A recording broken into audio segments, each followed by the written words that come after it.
Hi beautiful people! Samahan niyo ako as I prepare my snack for my self-picnic. Lagi ko pala itong ginagawa guys kapag nasa probinsya ako kasi I find it very relaxing, soothing, and very refreshing sa mind, soul, and body. So for today's picnic, I'm preparing bananas, grapes, apples, avocado, and bread.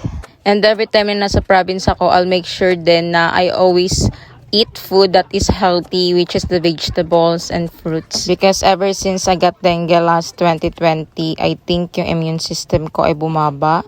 That's why I always support my body with healthy food. But prior to dengue, I really don't eat vegetables at all. I mean, hindi talaga ako kumakain.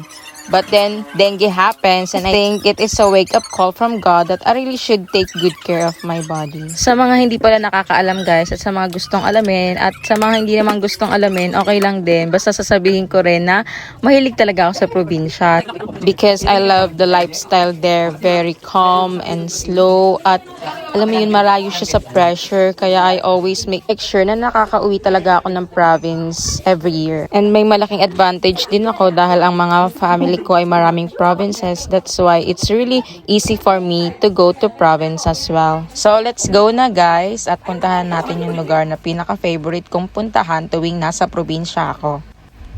So yung pupuntahan natin ay nasa likod lang ng bahay. Napakatagal ng preparation pero sa likod lang pala pupunta. Whenever I'm in the province, I always make sure to find spot like this because this is my time for myself to relax and distress my mind and body. So nakita nyo yung puno na yan, dyan tayo mag-i-stay for an hour or two. So nalatag ko na ang banig at ilalabas ko ng aking mga snacks for today.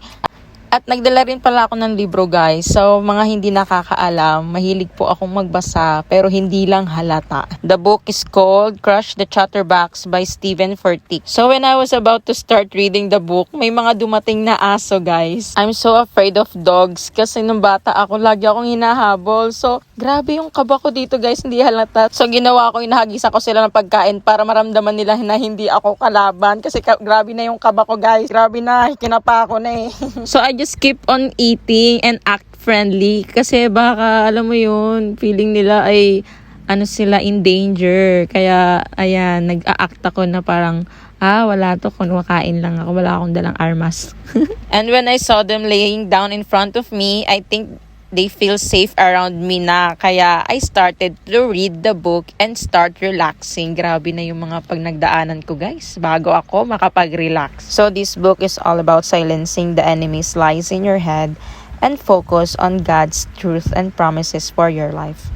And what I love about this book is that how honest and vulnerable Stephen Furtick is. Despite he's a pastor, he shared all his struggles and fears and doubts of being a pastor and being a servant of God. I remember how many times I cried while reading this book because this is so relatable, especially to those Christians who are struggling with their faith. Because being a Christian is not easy. It is very hard. There will be a lot of spiritual warfare and that's the hardest part. But if you spend a lot of time reading the Bible and to know Jesus more, you will have the confidence that God will fight your battle and you will never be alone. So reading a book in a relaxed and peaceful environment like this allows us to escape from our busy lives and find solace in its pages.